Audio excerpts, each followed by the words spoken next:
Welcome back ناظرین. سمینہ خاور حیات صاحب سے گفتگو کا سلسلہ ہم جاری رکھے ہوئے ہیں اور سوال میں نے کیا تھا کہ مسلم لیگ کو ٹکڑوں میں تقسیم کرنے والے جو ہاتھ ہیں ان کو ذرا ایکسپوز کریں آپ. جی جواد صاحب، وہ ٹکڑوں میں تقسیم کرنے والے ہاتھ obviously ڈکٹیٹرز کے ہوتے ہیں. جب ہمارے سیاستدان اپنی نالائکیاں عوام کے سامنے لے آتے ہیں تو اس کو ٹھیک کرنے کے لیے ڈکٹیٹر وہ کہتا ہے جی میں ٹھیک کرنے آیا ہوں، اور وہ جب ٹھیک کرنے آتا ہے تو وہ 10 سال 11 سال 9 سال کا پیریڈ پورا کر جاتا ہے. وہ اس کو شاید اتنا لگتا ہے کہ اتنے عرصے میں ٹھیک ہوگا.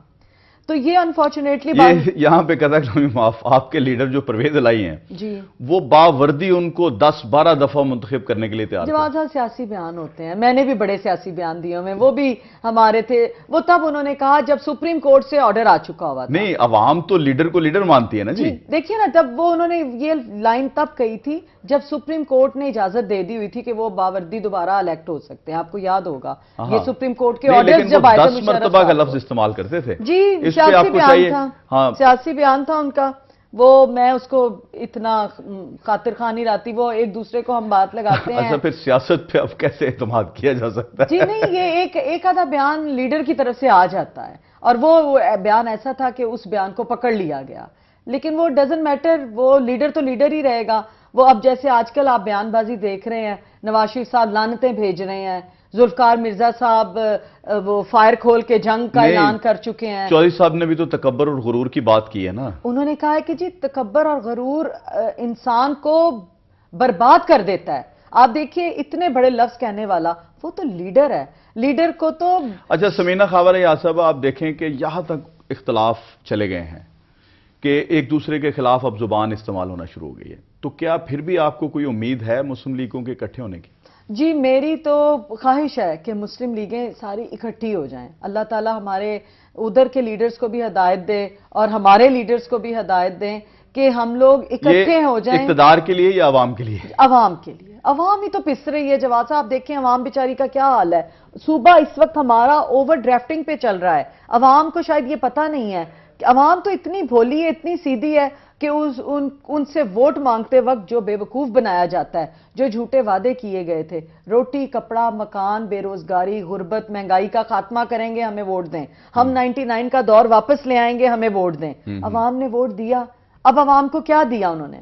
گیس چھین لی ان سے، بجلی چھین لی گئی، نوالے چھین لیے گئے، مائیں ہماری خودکشیاں کر رہی ہیں، بچوں کو لے کے ٹرینوں کی پٹریوں پہ جا رہی ہیں. یہ حالات پچھلے دور میں نہیں تھے. آپ یہ دیکھیے جس دور کی میں آپ سے بات کرنا چاہ رہی ہوں، اب ہم چھوڑ دیں پارٹی کھیلنا کہ میری پارٹی بہت اچھی ہے ان کی پارٹی بہت خراب ہے. ابھی دیکھیں ہماری عوام کا کیا حال ہے. 9-9.5 کروڑ پنجاب میں عوام ہے، 18 کروڑ ہمارے پاکستان کی عوام ہے تقریباً. ہم کیا دے رہے ہیں ان کو؟ ہم نے تو کشکول کا سائز بڑا کر دیا ہوا ہے. ہم تو بھیک مانگ رہے ہیں اور اپنے آنے والے بچوں کو بھی بھکاری بنا رہے ہیں. یہاں پہ سستی روٹی اسکیم کھول دی گئی پنجاب میں. اگر فیڈرل ذمہ دار تو پھر لیڈر ہی ہے نا جی. ڈائریکشن تو لیڈر نے سیٹ کرنی ہوتی ہے. ڈیفینیٹلی لیڈر اپنی جماعت کا لیڈر ہے نا. اب پیپلز پارٹی کے لیڈر کشکول کا سائز بڑھا رہے ہیں، نون لیگ کے لیڈر تندوروں کے سائز بڑھا رہے ہیں، روٹیوں کے سائز بڑھا رہے ہیں. 2 روپے کی روٹی کے لیے، شعبدے بازی کے لیے، سیاسی امپورٹنس لینے کے لیے انہوں نے کہہ دیا جی میں 2 روپے کی روٹی کروں گا. کیا فائدہ؟ شکاری ٹوپیاں پہن کے اور لانگ شوز پہن کے موٹر بائکس پہ یہ ڈسپلے کرانا اپنی لوگوں کو کہ میں بڑی کام کر رہا ہوں، بڑی محنت کر رہا ہوں. کیا فائدہ اس کام کا؟ عوام کو کیا ملا ان چیزوں سے؟ کچھ بھی نہیں. آج ہماری آپ عوام کی ریشو دیکھیے نا، خط غربت کی لکیر کو ہم کراس کر چکے ہوئے ہیں. اچھا ایک سوال یہاں پیدا ہوتا ہے کہ جی یہ تو آپ بتا رہی ہیں نا جی کہ روٹی سکیم میں نقصان ہوا ہے یا جس طرح سے اس پہ بھی کبھی ڈیبیٹ، یہ پورا پروگرام مانگتا ہے. یہ 32 ارب کا نقصان جواد صاحب. 32 ارب چھوٹی رقم نہیں ہوتی. یہ جو مونس الہی کا جو صورتحال پیدا ہوئی ہے اور آج کل ایف آئی اے ان کو جو انویسٹیگیٹ کر رہا ہے اور ان کے جو وارنٹ بھی نکلے ہیں، تو یہ سیدھا وفاق کا معاملہ ہے، اس کو آپ پنجاب پہ کیوں ڈال دیتی ہیں؟ دراصل ظفر قریشی صاحب جو ایڈیشنل ڈی جی ایف آئی اے ہے، یہ بھی مجھے جواب دے دیجیے گا کہ یہ جو کرپشن کا ان پہ الزام ہے اس میں کتنی حقیقت ہے؟ جی بہت مہربانی. یہ تو بڑا اچھا آپ نے یہ بھی، تاکہ عوام کو پتہ چلے.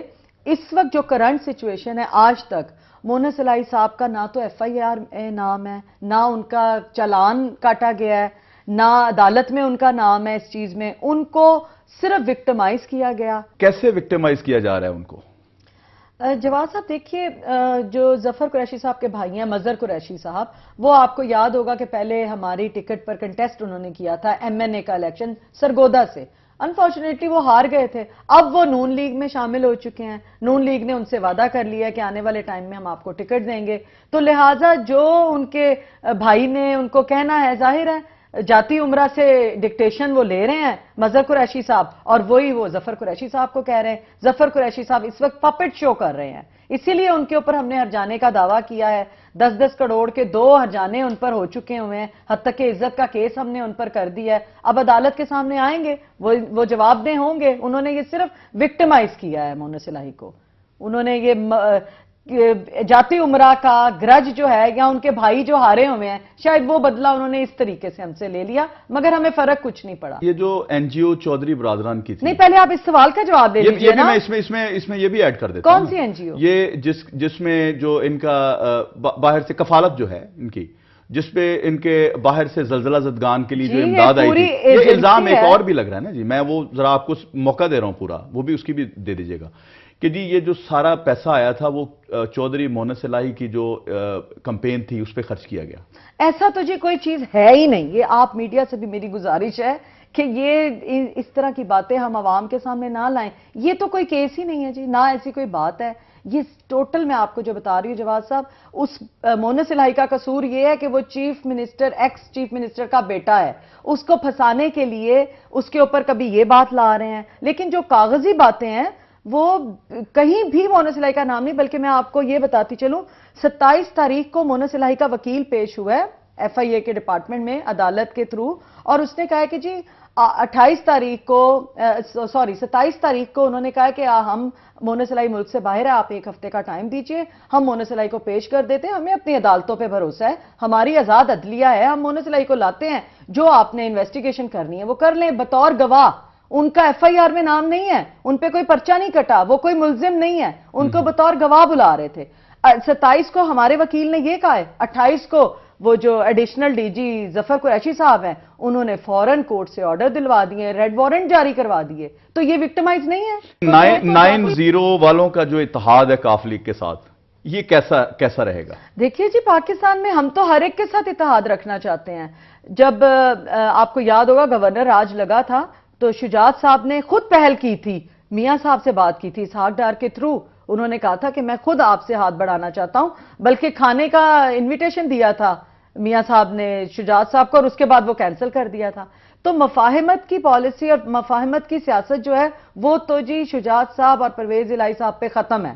اور جو جہاں پر ایم کیو ایم ہے وہ تو اتحاد کریں گے. ایم کیو ایم ہو، پیپلز پارٹی ہو، عمران خان ہو، مولانا فضل الرحمان ہو، عوام کی خاطر، ملک کی خاطر وہ جہاں بھی جانا چاہیں وہ جا سکتے ہیں. یہ اتحاد سنا ہے کہ نظریہ ضرورت کے تحت ہے، صرف مسلم لیگ نون کو نیچا دکھانے کے لیے. اس کی بھی ذرا وضاحت کیجئے. سنی سنائی باتوں پہ جواد صاحب نہ جائیں، آپ حقیقت کی بات کریں. نہیں یہ تو نظر بھی تو آ رہا ہے نا جی، کیونکہ اختلاف سب کھیل رہے ہیں آپس میں. نہیں آپ دیکھیں، ہماری جماعت جو ہے، ہمیں قاتل لیگ کہنے والے خود چل کر ہمارے گھر آئے.